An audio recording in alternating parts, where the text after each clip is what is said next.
Hey, I'm Sid. And I'm Mike. And this is Comedy Filmmakers Motivation Monday. The podcast. And I'm Carl. Carl's back. Carl's here. Hell and yeah. There he is. It's really great to be back. Dude, you were so missed.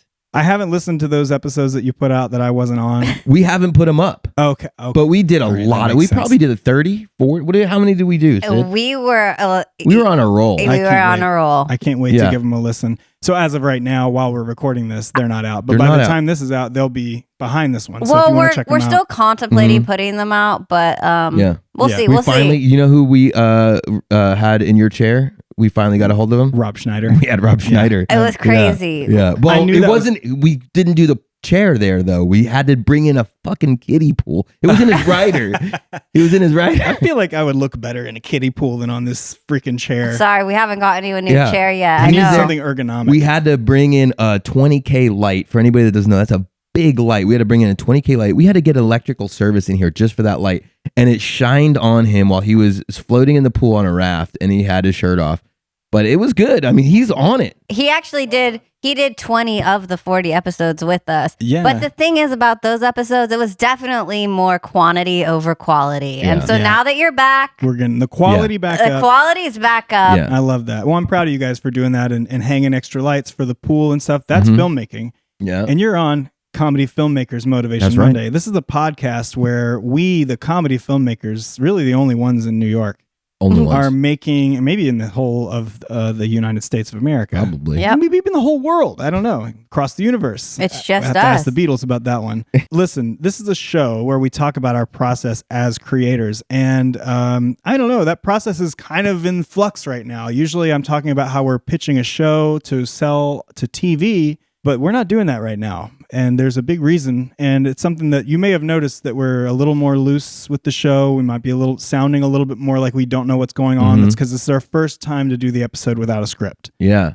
Out of solidarity with the Writers Guild, we're no longer writing these episodes. We're just doing them off the cuff, improvised. Right. And that might change the pace a little bit. Just to clarify, in the past, we have written the entire episode and we write for the guest. Yeah. And then the guest comes in and maybe like punches things up or like puts it into the correct context. The green draft is usually draft 30, like 30.1 or something. Something like that. A lot of these we wrote last year.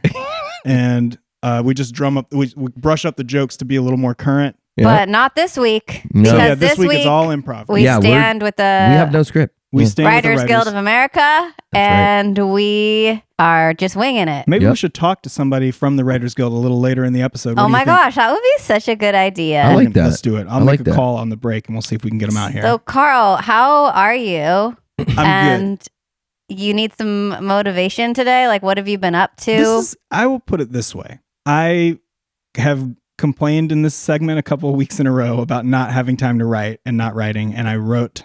Here we go. How do you feel? I feel great. I feel like I wish that I could have finished it, but I'm going to do that when we're done here. And I'm excited about it. And it's something that you're going to hear if you're one of our Patreon subscribers. That's right. Down the line, but it's coming soon. We're going to start working on the recordings of them. We've already been practicing, doing some cold reads of the script, figuring out casting. Maybe we can cast one of those roles today. We'll find out. But I'm doing great. And also I had a great little vacation and I got some tan. I got tan. I know that's not healthy. Yeah, you got I got a little tan. This is the first time I've ever been darker than Sid. If you're on the YouTube, you can see. Oh, it hurts. She won't even put her arm up next to mine. I won't do it. I won't do it. Is some tan different than a suntan? Oh, no, it's the same. I just have a speech impediment. Okay, I'm glad I pointed that out. What about you guys? How's your week? I'm actually having a great week. I had a contract of a job and a new, we love to hear that. Yes, and a new, better contract ahead. And had a little. Did you advocate for yourself? I did, and thank you to both of you for reminding me to remember my worth. And episode 4 of this podcast, Mike and I both just basically rattled off advice from that one to Sid. Yeah, it was good, and I actually I've met cool people on that job. I can see I learned a lot of lessons, in hindsight, whenever you go through anything. When we started this podcast, I kind of started that job, and so here we are. I also started writing, and kind of like the other week, just getting getting in there and writing even some gibberish for a minute that you know you're not going to use really does get the momentum going. And I felt that. And this morning also, not to go on a tangent, I was just thinking shower thoughts. Like your things get This is actually a segment on the show, Shower Thoughts with Sid. shower thoughts with Sid. Life gets Don't imagine Sid in the shower. No. Just I shower fully listen. clothed, Carl. Yeah, she Don't worry showers about it. in a robe. Obviously, nobody else does. Okay. So life it's gets the best way to get clean. life gets very serious and it's stressful, and sometimes when it's like a game of whack-a-mole. When one thing's down, another, you're just like, oh my goodness. And I thought, man, I am just not being silly enough. I am not being goofy enough. So that's a goal for me. And Fun Sid is back. Fun in the Sid's back chat. in the chat. And so that is definitely a goal for me. But I'm feeling good. Nice. Yeah. Nice. Mike, I What think, up, dog? I know you want to talk about one thing. I don't know what that. Wait. It's another segment we do every week. Yeah. It's called the Peloton Check-In. All right. Well, I'm going to say yes. Now, you told me the last time that that Peloton doesn't only have the bike riding. There's other exercises that you can do. Now, I did not do any of those other exercises or ride the bike, but I did download the Peloton app. And earlier today, I woke up and our elevator in our building is broken. I live on the 11th floor. We'll put a little video up right here of Right. It's playing somewhere on your screen. somewhere. It's where and there's Maybe with some subtitles so you can get some context. so the elevator Yeah, broke. you'll use it to cover our guests. They can see it right now as Yeah. they're listening. I They know. can see it in their head. Well, if they're on Spotify, then I'm wow, you would really bring that up. Mike is trying to talk. Anyway, sorry, Mike. I can't picture things in my head. We're going to talk about it on a future episode. Not today. We don't have time. But y'all Mike, can. Might be a 2-episode So, thing. yeah. So anyway, so I had to go. I had to go down the stairs twice and up once this morning, and because I started Yeah. at Okay. home. That makes sense. I Yeah, started that makes at sense. home. Took my 'Cause daughter. Otherwise, if you went up twice and down once, then you couldn't be here right now. That's right. I'd be at home. I'm really glad So- you guys figured that one out. Look, Took a minute, but Anyway, you got no, there. but I had the Listen to Peloton a few app. episodes. I had the Peloton app on my phone, and I had it open. Therefore, I feel like that's a Peloton. I feel like I did it. Good job. Do you think that you'll use the stairs more often? Well, the elevator. I just got an email earlier, just a little bit ago. The elevator is still down. you're about to be healthy as fuck. Yeah. So Healthy AF. I thought living up on a high floor was awesome. Well, do you think that it got you like the ball rolling though? Like you did the stairs today and then tomorrow you'll... Definitely. It definitely got something rolling. Sweat down my forehead. Carl has gone. It's just great to be back. I'm saying after vacation, it's nice to be back and chilling and chopping it up with my two pals, my comedy filmmaker buddies. We're so grateful after 40 shitty episodes with Rob. You're back and we're making really quality episodes. They were garbage. His segues were like, okay, guys, so what are we talking about? And I was like, Yeah. Rob. Yeah. All right. I'm going to try to segue now. Every time you say segue, I just picture you on a segue. Mm. The good thing about you guys bringing Rob in to do those episodes while I was gone is that you were presented with a problem, you wanted to solve it, and you tried something. Yeah. And what you tried, it didn't work out. No, but it that didn't. That doesn't I don't take know if away we'll from ever the fact- release any of those episodes. Maybe not. But it doesn't take away from the fact that you tried something and you tried it in the moment when you thought of it. And that's what we're talking about today, is trying it now. You got something you want to do? Say, for instance, I work as an editor. I've never really been that interested in audio and mixing and how the audio gets finished and that whole process. And I never thought, it wasn't that I wasn't interested, but it seemed so hard to do that I just decided I'm never going to learn that. And then we started a podcast and I had no choice but to learn all of that stuff. And I'm really like enjoying it. And all you audiophiles out there, hit me up. Let's talk shop. We're gonna turn all the effects that we have running off right now, just for a short moment. Just for a second. Listen to this. This is what it sounds like when we don't have the effects on. Yeah, Sid, say something. Say something. This is what episode 1, if you go back and listen to episode 1, this is what it sounded like. Yeah. Okay, now let's turn everything back on. All right. All right. So how do you think this sounds? That sounds amazing. Yes, and that's what just a big difference. We were trying something. So are there any other? They say that it's important to at the end of your life to have tried than to regret not trying at all. So who knows? I like that. If we have Better tomorrow. to have tried and lost than to have never tried at all. Who said that? I think that was Bill Shakespeare. Bill Shakespeare. I completely Fall agree. down 9 times, get up 10. Also another one by Bill. Yep. He said if you put a bunch of chimpanzees in a room with typewriters, that you give them enough time, one of them will write Shakespeare. That was one of his famous quotes. He said that. Yeah. He didn't even know what a chimpanzee was. A chimpanzee. He made that word up. It was one of his words that he made up. Wow, the tangents are strong today. We're okay. The lies and silly stuff. Our cup runneth over. We're good. Nobody worry about us. The thing I wanted to say was I feel like we had a lot of reasons to not start a podcast. One of the ones that we hear all the time is that, everyone's got one. Everyone's got their podcast. So it's like, okay, so then if we don't, then we're actually being left out here. You understand? Like if everyone has one and we don't, then that's leaving us out. That's so why I wanted to it. get in. We wanted basically if everyone's doing it, I want in. Right. But no, in all seriousness, there's always going to be reasons to not try something. And I think that I would advocate, especially to you youngsters, try it now because it only gets harder to find the time to do that stuff later on. I mean, unless you just grow up and you're always doing artistic things, there comes a time when you're like, I want to try this art thing out. I want to try to write a song or to perform, be an actor or do whatever, like shoot something, make a movie, be a filmmaker. And there comes that time when you have to pull the trigger on that. And I think that like for a lot of people that can be intimidating, but you gotta just do it. Yeah. And give yourself permission. Hang on, we're not allowed to say that one. Just do it. I told you we're gonna already get flagged. once, We're gonna get Don't flagged. say that.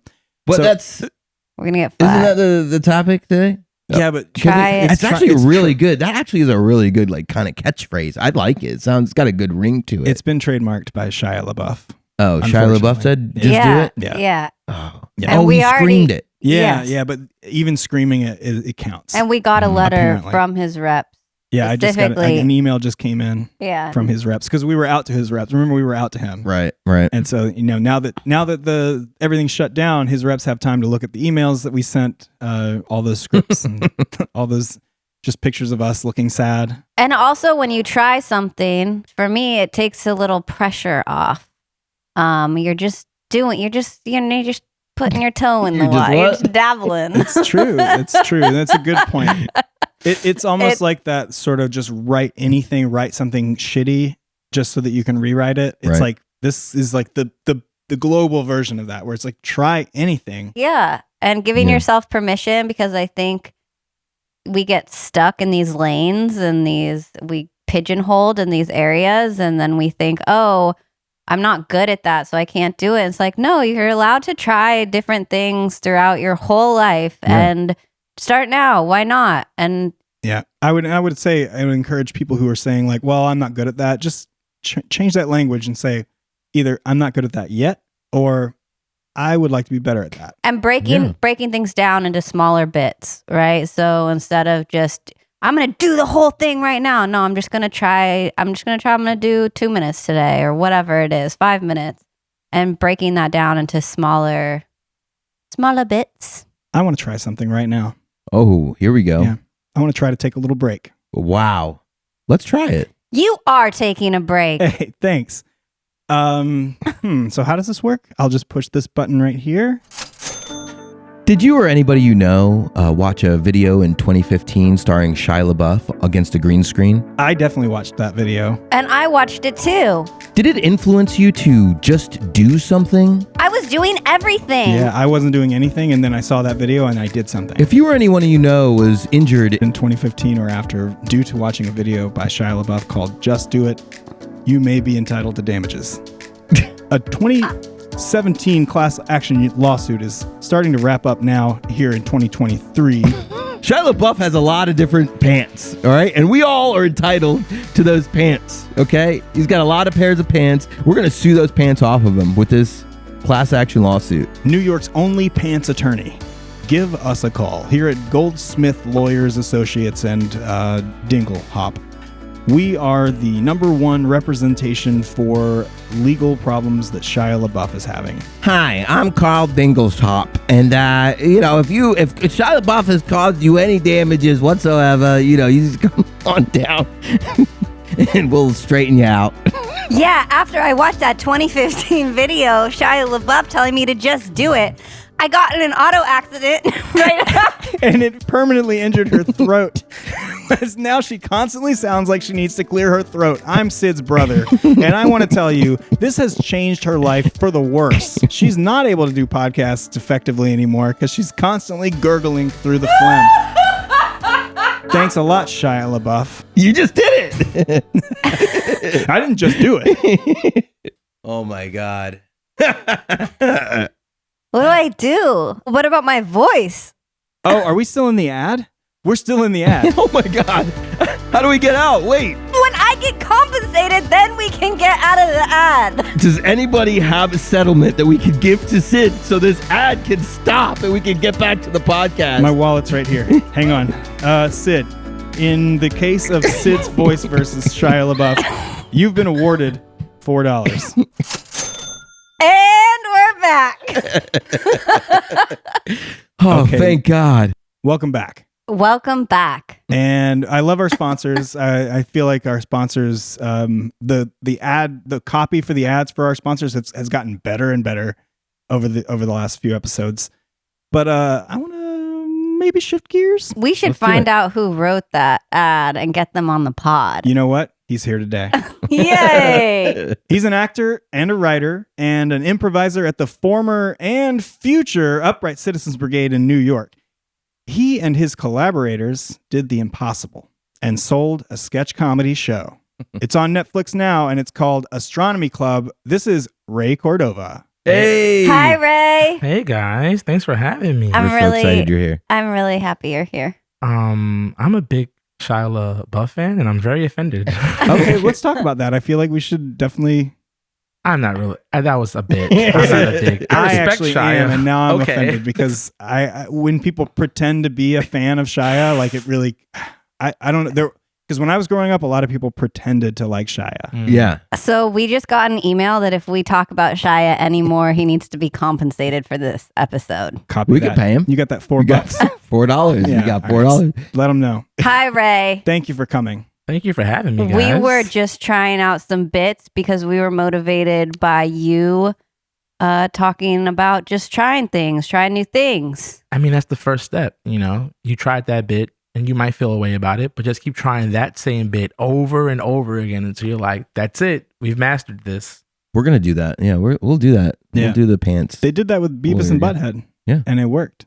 Hey, And they're back. and it's really good. Is it back? It's back. It's Yeah, really they back. brought it back. Season 2. Mike Judge Oh, I didn't know that. presents. It's back again. Yeah, Yeah. check that out. Mm-hmm. Comedy happening on TV. Or is it? I'm sorry, I was distracted by Sid's money. People change Yeah. when they come into instant money like that. It's so. true. It's true. You never know what it's going to do to your friends. Thought she was different. Yeah. No, she was different. Now she's this person. So, Ray, we're so happy that you're here with us today. You are so talented. We're so lucky that you've actually gotten to do some Sid and Mike Yeah. with us and be in a sketch. He was you're- also on the live Comedy Filmmakers Motivation Monday back in 2021 on a rooftop. yes, on our panel. You Very fun. Do that again. We want to do that again. If you would like to see this podcast live on stage in your city, just shoot us an email. You know where. We'll tell you at the end of the episode. That's right. So we are going to do it again. Carl just is planning it, putting the feelers, manifesting right now. But I think that you're just so hilarious and one of the most talented people. And obviously you sold a show and made a sketch show. So impressive. Astronomy Club was a UCB sketch group, right? Astronomy Club was a few things. Astronomy Club definitely started out as a practice group. Tell us what a practice group is. We're always assuming that nobody knows anything about anything. I just assume everyone in the world knows improv well. Basically, Astronomy Club, we all met at an improv theater called UCB. UCB was definitely a place that had a lot of very similar performers. They tended to not be people of color. Say the quiet part out loud. And that's okay. When you recognize that there's an issue and you make steps to change that, to solve that issue. Being a Black performer at UCB, coming across other Black performers at UCB, us as much as anybody wanted to see the stage more diverse. So we came together and we're like, hey, this particular year, they're allowing groups to audition. And I think we'd all be great auditioning together. Shout out James III, by the way, who definitely had that first idea of bringing us all together. That's James I, if you're looking for a way to spell it. 3 capital I's. Yeah. Get that. We basically got together a good amount of months before it was time to audition. We wanted to make sure we were well-oiled up, a well-oiled machine. So we started meeting once a week and practicing, doing some indie shows around the city. And then we auditioned and got into the theater. What kind of oil do you guys use to oil up? What is it? WD-40? Oh, Think it nice. is? Wow, Yeah. that's Kind of industrial. expensive. Mm-hmm, That's industrial You talk too. about how much you use. Proven to work. Mm-hmm. Yeah. Hey, I listen. mean, yeah, it got you guys. Did you guys get Yeah. the spot? We did get the spot. We made the theater. I think we were the second group in history to go into the theater, make it all the way as your own group beforehand, and then they stopped doing it after that. So maybe we broke the mold. I don't know. But I never entered a practice group. So a practice group is when improvisers get together outside of the theater or outside of class, and they kind of practice or rehearse improv, which probably might sound crazy because you're like, oh, I thought you improvised it. But when you practice, you just kind of get on that same vibe. You're working on a group mind. You're doing different drills and exercises. So you're ready to make up shit on the spot. That's when you're implementing the WD-40. Right. Is during the practice. Right. Yeah, we've noticed that too. Just with this episode so far, we've been really rusty because we've never improvised these before. So kudos to you and what you guys were able to accomplish. When did you start improvising yourself, and where? Oof. Well, first of all, I didn't know that improv was its own thing. I took my first acting class when I was 19, and we did improv as a warm-up. And I just thought it was this cool warm-up thing, exercise you did during acting. And then when I was 23, I discovered UCB by way of a comedy group called Derek Comedy, which is pretty big back in the old school YouTube days. Name drop. Dominic Dirks, big actor, lots of commercials he's in. DC Pearson, also in tons of stuff in small cameos. There's one more member, he didn't do so great, but he's still pretty awesome to me. Donald Glover, I think he goes by Childish Gambino sometimes. Yeah. I've heard of that guy. I'll look him up. Yeah. Not as big as the other 2 members, but he's still pretty good in my book. Well, it's all about finding that community. Exactly. But I saw Derek Comedy on YouTube, and I found out they were doing shows in New York, and they were doing a show at UCB. So that's how I found UCB. At the show, they had pamphlets for classes, and watching them do what they did on stage was so different than their sketch comedy on YouTube, but just as amazing, if not better, especially thinking that it was spontaneous like that. So when I saw that, I was like, I need to do this. This looks so fun. I want to do this. I saved up some money and took my first class in 2009. Went through the ringer at UCB, a couple other improv places. And 2009, I was 23, stuck with improv for a while. And then in 2019, 10 years later, when I was 33, we had Astronomy Club on Netflix. That's beautiful. Damn. 10 years is a good time to check in with something you've been doing. Sure. And go, sure. Should I keep this going? And I feel like you might have just gotten right in the line there. Right. A big yes. Well, I was 33 and I always told my mom, because when I was 19, it was like, very last minute, I was like, yeah, I don't need college. I'm going to just go straight into acting. My mom's like, well, why don't you just have your major be acting? And I remember going, why? So I cannot make it and teach acting? And Shout out to all the acting teachers out there. We're thinking about you. But the funny thing about that is I now teach improv. And I'm like, oh, okay, yeah, this actually is useful. There's a reason for things. When you're 10 years is great looking back on it and where I'm at now. But when you're in anything, I think a year in, 2 years in, 5 years in, you're wondering like, oh, how am I doing? Am I progressing the way I want to progress? I told my mom when I decided to go straight into acting and not do college, I said, hey, if I'm 30 and there's no real signs of me making money, I'll do like a nursing program or some shit. So now mind you, I'm 19. So here I am when I'm 30, right? And sure enough, maybe she gave me till 31, but she's definitely like, hey, you're 30 now. You mentioned I was like, Mom, I'm not necessarily a place where this is taking care of me, but every year I'm so much closer. And there's just some good stuff happening right now. Like yeah. I just feel it. And then I was right. Every year was a little bit better and better and better and better. And then it really blew up in like 2015, I would say, or 16, when we really started getting some fire behind us. Well, I love where you're at now, but I will say, like, if I needed blood drawn, I would actually trust you to do it. You've got good bedside manner just right off the bat. Like, I'm not saying Thank you. you give nurse energy, but I'm saying I would feel He's safe got his with kit you in a health medical situation. I am CPR trained. Let's do it. Let's do some CPR. Hang on. I'm gonna. You I'm have to gonna really choke stop myself breathing. out. Yeah, Okay, yeah. okay, Sid's that's got all. some cheese balls or something I can As choke long as myself. you're really All right. unconscious. We'll do it after the break. On the break. During the break. Actually, Mike wrote a really cool piece of copy that goes into all the emails that we send our guests. He says that we make this show for ourselves in our 20s who needed some answers and didn't have a place to look to get them. And I really think that's such a cool line. And then that's sort of where this topic came from, was your response to that. So what would you tell those people who are us 10, 15 years ago who are thinking, like, I want to try this, but I don't know, like, do I really want to invest this money into this? Do I really want to take this time or my creative energy and use it this way? How would you talk to somebody like that? Well, the answer is yes, you do want to do that. Because if you don't, you'll keep thinking about not doing that. And if enough time goes by, you'll just be thinking, why did I never do that? So you got to try it now. Yeah. And I want to point out to what Sid said a little bit earlier in the show, which is like, yeah, the thing about trying is it does take off that pressure. Because like you were just saying, I want to try this, I want to try that, I want to try that. You can try things and decide you don't want to do it, but you won't even know you don't want to do it until you try it. You might try something you think is hard and you go, oh shit, this is easy. Now I want to keep doing this thing. So it's good to try multiple things. I was definitely a kid that wanted to try a lot of things, but just kind of opportunity and time, I couldn't. Like, I wanted to play every instrument, couldn't do it. I wanted to like do martial arts, couldn't do it. I wanted to go like all these different, I couldn't do a lot of things growing up, but I always wanted to try stuff. I think I wanted to be an actor a long time before I admitted to myself I wanted to be an actor. I think I had that yearning for a long time, but I remember always feeling like being an actor or a successful actor, it felt like a thing that was like a fantasy or like some kind of weird club you had to be invited to or be special about. And I just thought, I'm such an average Joe. There's not many people like me on TV. Like, what chance do I have at going that far at something? And I think I tried to take elements of acting and I thought I wanted to be other things. The first thing I really ever wanted to do in my life was be a professional wrestler. I mean, you couldn't tell me I was not going to be the next WWF superstar when I was a kid. Hell yeah. And a preteen. And honestly, I think I really thought till probably like 15. Not too late. I was like, I'm going to be a wrestler. Yeah. And then I was 15. I was like, I don't know, man, that's a lot. And then I what do I love? So why don't you wrestle so bad? And I realized it was the dramatics and the flair of it, you know, and the storyline. So then I thought I wanted to be a writer. Then I would try and write things. I had a friend that drew comics and I would write some of the stories to his comic book. And I was like, all right, this is fun. But I kept kind of writing characters as myself.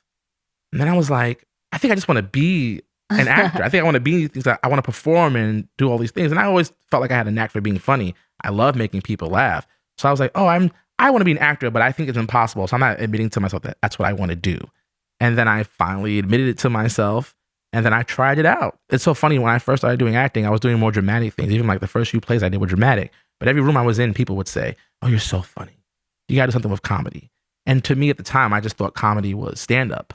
And I didn't want to do stand-up. So I was like, well, I don't know what else to do, but it's cool that I'm funny. I'll just keep being funny. So when I found improv, I was like, oh my God, this is what everyone's talking about. Like, this is definitely a place I can be funny in. Stand-up's awesome, but I always feel awkward alone and just being the only person on stage. And what I loved about improv was, oh, it's not just me, you know? And I also love playing with people. If there's a game that has one player or two players or more than two, I want that version of it. You know what I mean? If I can have dinner with a person, I'd rather have dinner with someone than myself. If it's a movie I really want to see, I know you really want to see it, I want to see it together as opposed to me seeing it and us talking about it. I like group activities. I'm also an only child, so maybe that's part of it, being the only kid in the house. But I just love doing stuff with people. That early stuff really resonates with me because I really feel like I was a very similar kid where I had a lot of interests. I was able to make friends with like a lot of different people. I was the one that was in between all the different friend groups. And I played sports. I did music. The only thing I didn't do when I was young was acting. And that was one of the things that, I mean, like I was so inspired by movies and comedy and all these other things. And it seemed like a pipe dream that it was like, I didn't know anybody that was acting or whatever. And then also my grades weren't great and they would not let me into like the extracurricular acting stuff, the plays and stuff.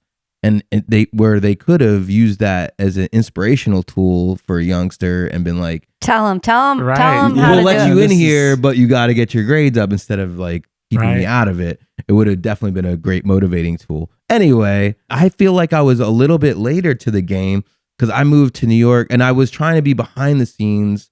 I thought I really wanted to be behind the scenes. You are behind the scenes. I thought that a life behind the camera was like, it intrigued me. Being a director or something like that. And then I got onto my first movie set and I saw actors and I really saw them in their element and I saw them on and off camera.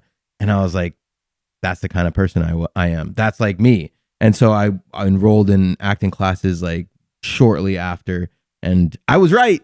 Definitely right. I have a question. Well, okay. This whole entertainment industry in general, improv, even making a show, and then what happens when the show is over and starting almost new chapters, like there will be highs and there will be lows, and there's never really a there.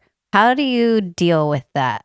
Asking for myself. No, yeah, no. I mean, I think, I don't want to generalize, but I think in general, artists tend to, we're kind of cut from the same cloth, different artists, we're very emotional beings. We tend to think a lot. We're a little deep, you know what I mean? The good ones anyway.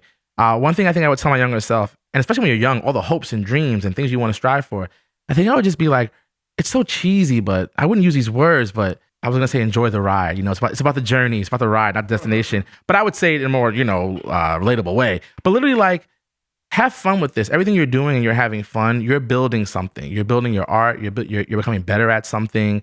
Really taking the people that you're around and the relationships that you're creating. I think when you just have a goal in mind, and all you see is that goal, you can miss a lot of great things and opportunities. I had a friend tell me one time, there's never going to be that one idea that breaks you. I think when you're a creator, you could have the best idea. And I know you all in this room, and I've had the pleasure of being involved with at least 2 or 3 of those great ideas. And I'm not saying you guys knew that was going to be the one, but it felt good enough where it could be the one. So there's always, you're going to have something where you're like, this is it. You work hard, like this is going to be the one. And then it doesn't pan out the way you want. And it's discouraging. And then you're like, and if it's not the first time, you're like, oh, another one. I thought this was the one. I thought this was even better than the last one. I got some, I had a conversation with this person. It was making waves and then nothing. I'm not doing it anymore. It's not working out. And that stuff, it's hard. It's hard to reading get our diaries. And well, also I've lived your life. right, there's the element of output where I'm gonna do. You're expected to kind of output the same things, and you forget that things are different every day. You could read a script yesterday, and you're gonna interpret it and feel it and read it differently. It's just like a theater show. Every night from the outside might look the same, but it's different every day. And I think I personally don't give myself enough grace for that, where I spend more time thinking about how I think it should be than just being like, yo, this is where it is. This is where I'm at. Let me show up exactly as this and use that to the best of my ability. And wow, I needed to remind myself of that today. Yeah. I think a big part of my journey is that I'm trying to get back to a place where I am enjoying that process and enjoying that journey on the day to day and just enjoying that part of it and not getting caught up, like you're saying, in the like, I should be here or this thing isn't working out exactly how I want it to be. Cause older you get, it's tough. Time goes on, man. you have a kid, you don't have a kid, whatever. You think you're supposed to be in a certain place by a certain time. And that is not always the case. And even when you get there, I really always have to remind myself that I could get the job, that I could make $1 million and then I could lose $1 million.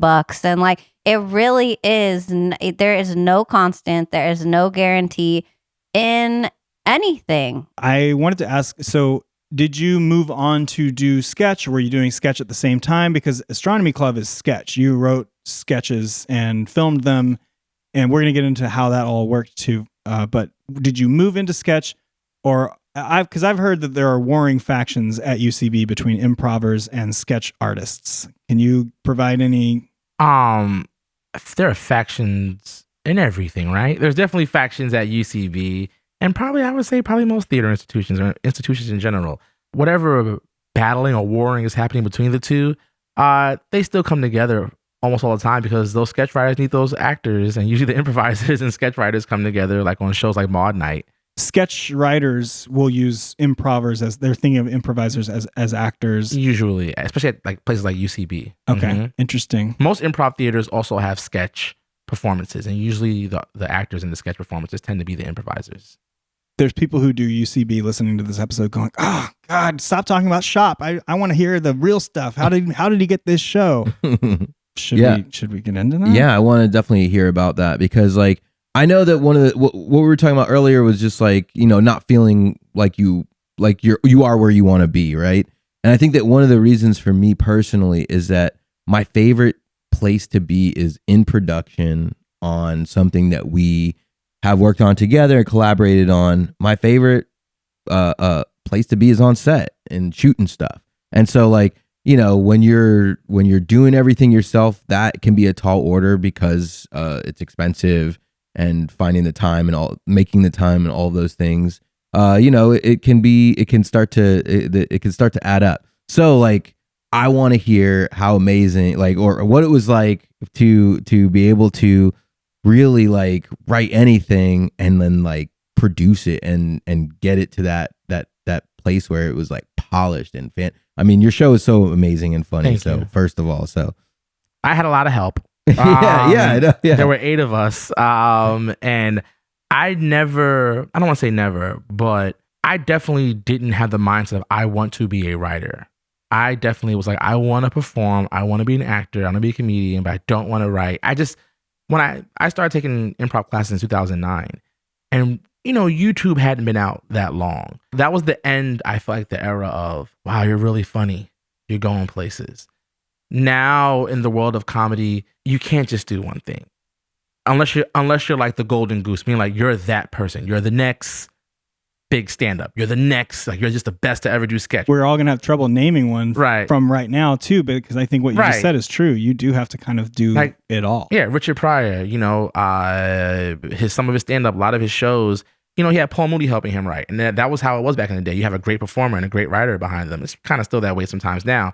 But there was a little path that was paved in a way that I think is not now. Right. And now, well, also too, now it's just like, there's this thing with the biz where like, no one cares how funny you are. It's kind of like, oh, what else can you do? Can you also write? You can do stand-up? Can you do improv? Can you write? What can are your you direct? views like? Right. What, you know, are you making videos? Like they want you to be everything now. So you have to be your own director, producer, writer, editor. They don't want to pay 5 people to do 5 jobs. They want to pay one person to do 5 jobs. Right, right, exactly. And here's the thing. One thing about acting, as much as I love acting, doesn't matter how great of an actor you are. Again, unless you're the next Meryl Streep, it's a fucking scratch off. It's the lottery. Everyone's funny. Everyone's talented. They can only pick one person for this role. So like you might be really good and still not quite getting that thing. So you have to do other things. Like if you're an actor, especially if you're a comedian, you gotta write your shit. If you're an improviser and you're coming up with things on top of your head, figure out a way to put it together and write it down, because you have to make your own work now to even have a shot. Before Netflix, there was Comedy Central Digital. Yes. So I actually am really interested in how you guys made those. Was that self-funded? Did Comedy Central have some money for you? Like, how did those come about? Comedy Central took care of everything as far as that goes. The Comedy Central series went. We're going to put a link to that in the show notes. Yes, by the way. There's some great sketches that you can't see on really Netflix. Good sketches. What happened was we did really well as an improv team. And UCB was known for being a place where people move on to things like SNL and et cetera and other shows. And we had a lot of eyes on us. And eventually Comedy Central invited us to do a showcase that had us be a part of the 2015 Comedians to Watch. And everyone that was invited to that showcase got a sketch deal with Comedy Central to produce one sketch for you and give you like $300 or something like that. Months before that, we were trying to get a pitch meeting for a show with them. So when they asked us to do the showcase, we were like, hey, that sketch is nice, but can we get a few more sketches and have a series?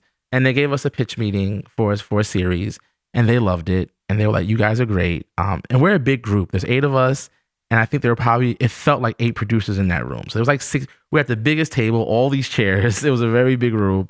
The And one with the cloud? Was it the room with the cloud? I don't remember, but I know the cloud we're talking about. I don't remember if that was the room we were in. So probably not. Were you at 1515 Broadway? Absolutely at 15 Broadway. Yeah, we we were know in that cloud. building. We were in definitely that at 15 cloud room. Broadway. We went right through that cloud. And they were like, hey, we love you guys. We think you're so funny. We've seen your improv shows, but nobody knows who you are. So we're definitely not going to give you a show. But we'd love to give you a digital series and just see what's out there. And we want to learn what you learned from that experience. We want to learn what you learned from that experience. That's Right. hilarious. Capitalism. That sounds like capitalism. This is doesn't your. it? It does sound like capitalism because it was. No, it's hey, we love the idea of this and how's this sound? We want you to make a digital version of it, and if it's your idea for a show now, we want to check back in and see what you've learned from the digital series. One of the sketches off there was one of my favorites that you guys ever did was James doing the funeral home sketch. Yes, thank you. Mm-hmm. Oh my God, the man, funeral that home was director. Yeah. one of my favorites too from that that's so series. good. I mean, just knocked it out of the park with that one. James III, man, he's on with those characters. People say, "Oh, I have good ideas, but I can't write." Everyone can write, assuming that you literally learned how to read and write in school. So I'm saying it to say that when something very funny happens to you. When you have a moment in life and you're like, "This is unbelievable. Who else would this happen to?" Write that shit down. Yep. If you think a thought and you audibly laugh out loud, write that down. If you're in a real life situation and it feels insane and like this isn't the real world, write that down. And you were also saying something earlier to us off camera that was about like just write that first draft. Oh yeah. Stop treating your first draft like your final draft. No matter how good your first pass at a script is, you're gonna have to rewrite it and drop a bunch of shit and edit. So just get the first one out for the framework so you're gonna make it better each time you rewrite it. Definitely. And connecting those thoughts, we got to reiterate. If you think of something funny, write it down. Write it down. This isn't your first draft. This is a notes app. Yes. This is a piece of paper. This is somewhere you're going to find it later because you may think you're going to remember it because it's the funniest thing you ever thought of. You'll and I forget. can guarantee you from experience, every single one of us has thought that and not remembered it and still kicking ourselves about this idea. What was that? I have definitely like done like the 3 a.m. wake up in the middle of the night, funny joke in my head, like open the phone, like try and hide the light and just like type it real quickly. And my greatest material is lost in the ether of me thinking I'll remember it. Yeah. I know my best material was shit I didn't write down and thought, it's so good, I can't forget this. The best idea I've ever had. And I forgot. Always forget. And write down enough that you are going to be able to really remember it. Because I have written down 1976 Heads Up Penny. And I remember when I wrote it down, it was the funniest fucking thing I had ever thought of. And I think about this all the time. I have no idea what that means. It's making us laugh. That's a great point. Because there are times where I'm in a rush or I don't have time and I go, I'm gonna write down some keywords and this will jog my memory about my idea. And then I'm like, tree jam foot. No, it doesn't work. That is what. Oh, the tree jam foot. I remember. Oh. So yeah, write your idea down fully if you can. Is that jam? Is that like jam like the spread it on bread? I don't remember. I was trying to decipher it. Did I mean like a party? Space Jam? Was there ever a point where you felt like nervous to share your stuff? Yes. And if there was, what did you like? How did you get over that? Because I have a lot of things written that I stop myself before anything that just because I'm like this, I don't want to share this. I'm not ready to share. Yeah. They're just for me. My favorite quote from Michelle Obama, gotta shout her out real quick. Every day we are becoming. We have to forgive ourselves when we're harsh on ourselves and we're worried about, I didn't do this yet in my life, or I messed this thing up, or I lost this opportunity. Like we're always trying to become better than we were the day before, hopefully. So thanks, Obama. Be easy on yourself. Michelle Obama. Yeah. The one that counts. Yeah. I'm sorry. They both count. I don't know why I chose her. You said it, not me. If I were to say it, I'm a big fan of both. Our views would go way up on YouTube. we would finally hit that mark if I would just start saying stuff like that. Go ahead. Say it. I never wanted to be a writer, but I realized you have to write. And then when Astronomy Club happened, we started as an improv team. The theater decided to have us do improv on other teams apart from each other. So we were like, they broke y'all up? They broke us up. They broke up Astronomy Whoa. Club. Wow. This sounds like something the FBI would do, honestly. Well, here's the thing. When I first started at UCB in 2009, I got offered a diversity scholarship that I never applied for. And I was like, hey, what's this? And they're like, hey, we just want to make our stage more diverse. So we're trying to encourage people to take some classes who don't look like us. And we want to make this place more diverse eventually. That was 2009. Astronomy Club became a house team in about 2015, 16. And they always had a brown face on their stage, but it did feel like after a while you were still rotating similar ones. And when you added new ones, it was still a low enough number where like pretty much I saw the same amount of brown people on stage on Harold Night in 2009 as I almost did 5-6 years later. Now I'll say this: if I shout out all the amazing brown performers at UCB, we don't have no time on this set. Yeah, check the Patreon. We've got on the Patreon Ray's listing. I list out every great black improviser at UCB. So have some time on your hands. So eventually they broke us up, and we were like, well, we're not gonna start working together. Also, we're our own improv team, so we were like, well, we could still do improv shows at other theaters, and we did. But also it was like we wanted to perform together so bad at UCB. We were like, hey, why don't we just write a sketch show for Black History Month just cause, have some fun and do a sketch show. And we want to do it as a one-off. About an hour-long show. We did it. And the person running the theater at the time said, hey, this is great. You should do this all year round, not just for Black History Month. So I want you to smart person. Cut it. Yeah. I want you to. Well, they also broke us up later, but that's a different story. But we ended up writing that. We made a shorter version of the Black History Month show, and we did it at the theater for a couple months in New York and LA. And somewhere between all that happening, we got the call from Comedy Central, like, "Hey, we want you to do this showcase." And then, when you pitched to Comedy Central, did you pitch sketches? Did you pitch the vibe? Like, what was the pitch in the room? I'll tell you this. I mean, if you get any opportunity like that, you got to be ready. And if you think you're ready enough, be even more ready. One thing that I'll say, we definitely did a lot of preparation work before that pitch meeting. And we already know we're 8 people. So it might be different if you're by yourself or in a duo or in a trio. Even if it's just you, you definitely want to rehearse or go over things you want to do when you're in front of people that can give you big opportunities. They see a bunch of people. You don't want to know what you're talking about. You want to make sure you guys have the same talking points. Yes. It's 8 of us. We literally worked out like, okay, at this point, I'm going to toss up to Caroline. And Caroline's going to go on this topic. And then she'll pass it over to James. Because you want to be clean and you want to... It's a daunting task to work with 8 people, I would imagine, for anyone, any production or any situation. So we want to look like we have our shit together, you know what I mean? And present ourselves as such. So you want to make sure you go into those things clean. There's nothing wrong with writing down and rehearsing a meeting or just practicing what they might ask you. Now that they're in Zoom meetings, you can have that script just right on the screen for you. Man, I tell you, doing meetings on Zoom over in person was the worst. I consider myself a chemistry in the room guy. And then when you're with a friend of yours and you're pitching something, when you're doing it on Zoom, it's just off with the whole, like, I'm coming in when you're done and like we're running this bit. It doesn't hit the same on Zoom, the delays and the And on Zoom they might be like, we love you guys, you're awesome, I'm with you, I'm working with you guys, and then as soon as the Zoom call goes off 3 months later, they tell you I'm not. Their agent actually tells you I'm out. Sorry, I'm a little. Maybe I'm talking about something that really happened. Listen, man, we all have a story. There's a cute little story that I'll tell.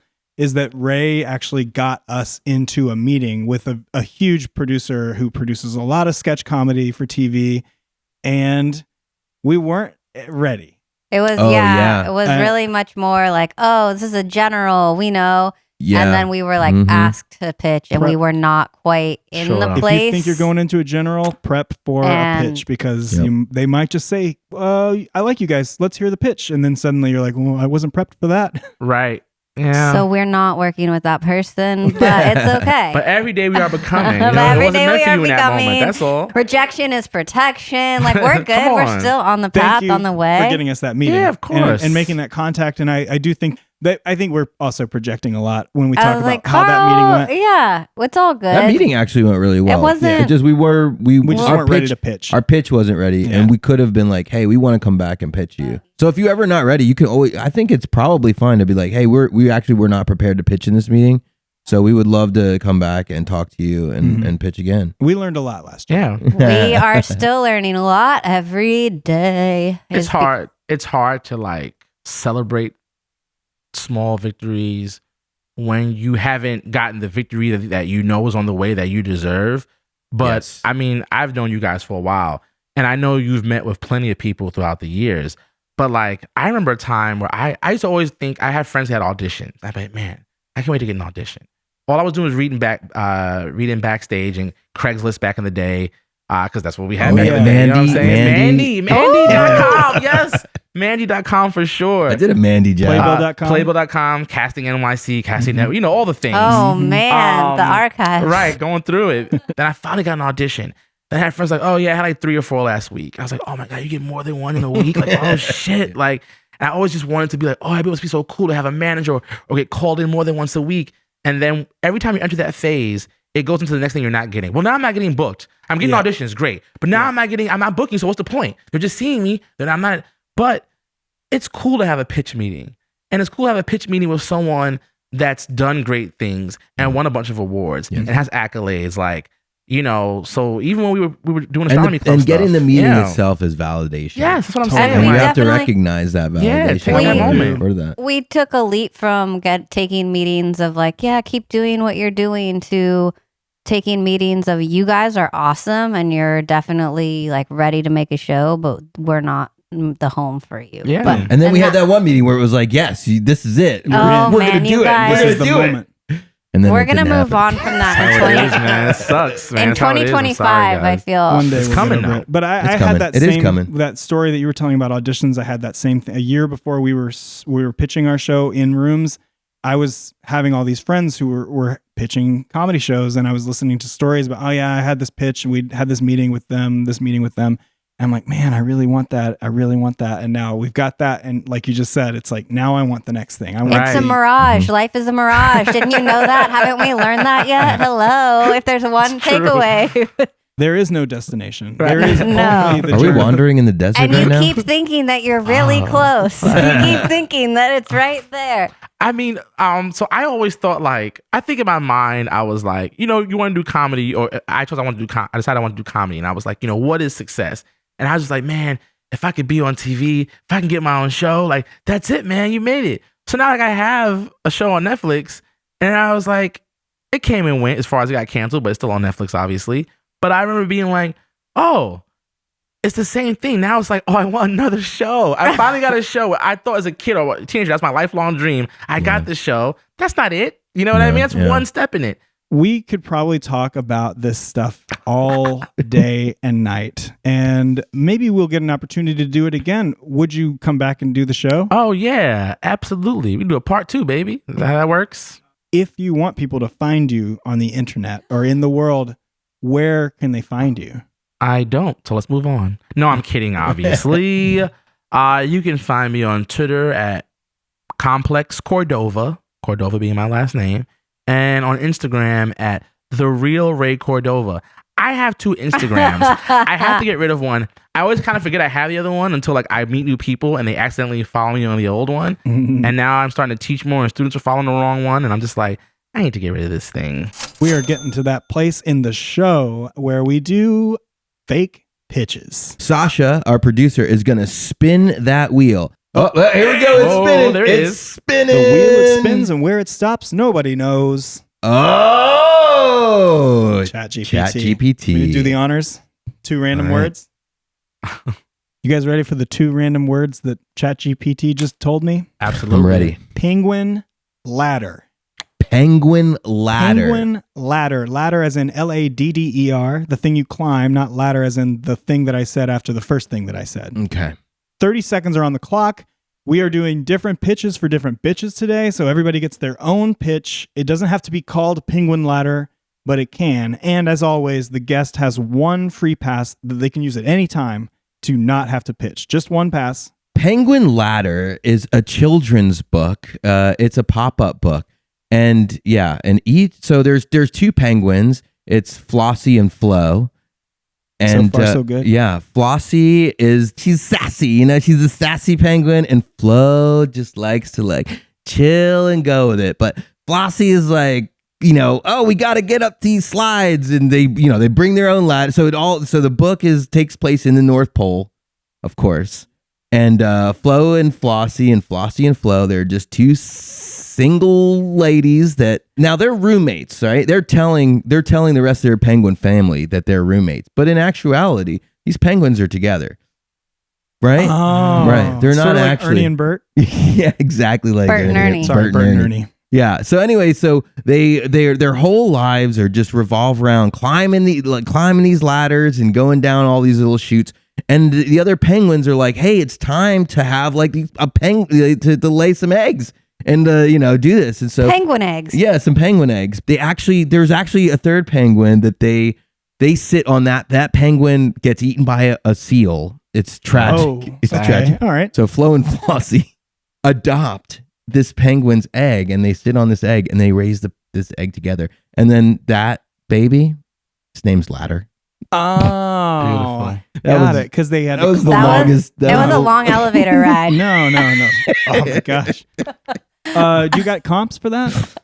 Yes. The elevator was actually broken for that Right. one. It's Curious George meets Sesame Place. Sesame So- Sesame Place. Sesame Place. Is that like the that's the hills theme- for Sesame Street? Sesame Place is the theme park that is Sesame So Street. So Got it. yeah. Got Mhm. it. Penguin Ladder is a new reality series, an online dating show. It is The Masked Singer meets Love is Blind, where everyone, because they're looking for their soulmate, and penguins have one mate for life. So they all design their own penguin costumes, Mhm. and they, for every like match or like good experience, they kind of crawl one step up the ladder, and the goal is to meet your penguin mate at the top. But there's a lot of like penguin fights that go Oh my on. God. Like there's drama, people trying to push each other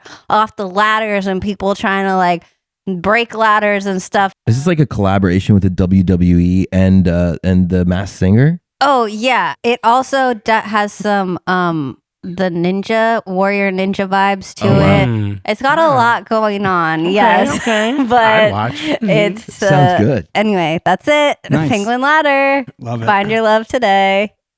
Great. I want to see that. All right. Penguin Ladder. The show that I'm presenting is called Makeup Wars. This is a show. It's sort of meta because it is fictional. It's about these makeup artists who are working on a Warner Brothers show. They all get hit with a shrink ray, and they all turn to be 1 inch high.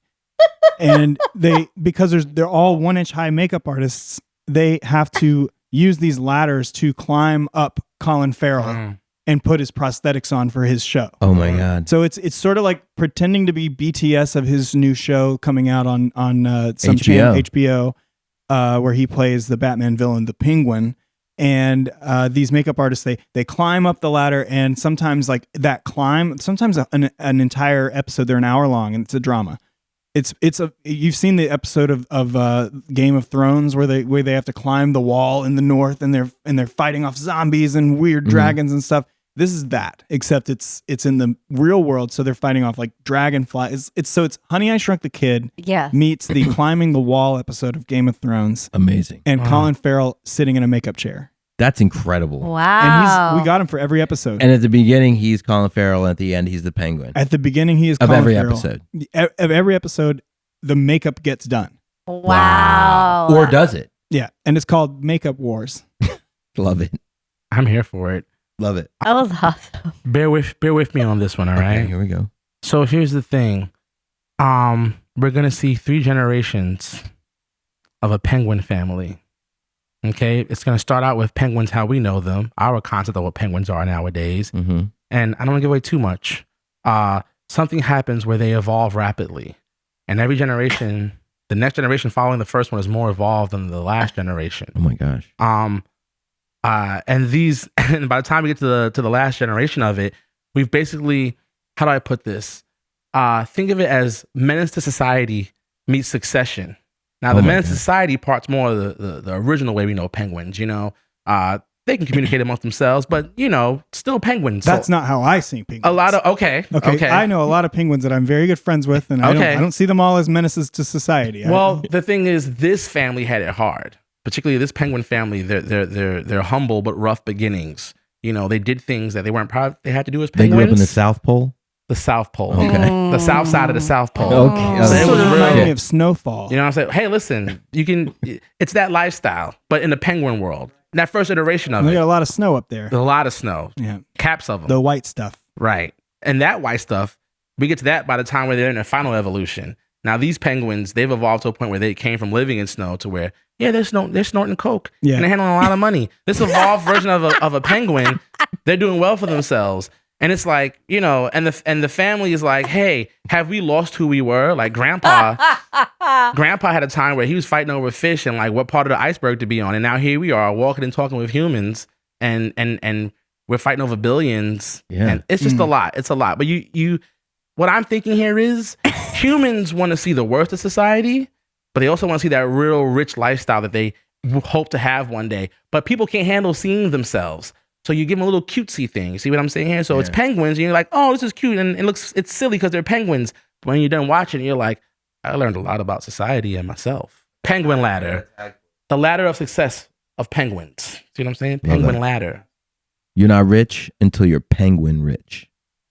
I love that. Those I are like that. 4 green lights. 4 green lights.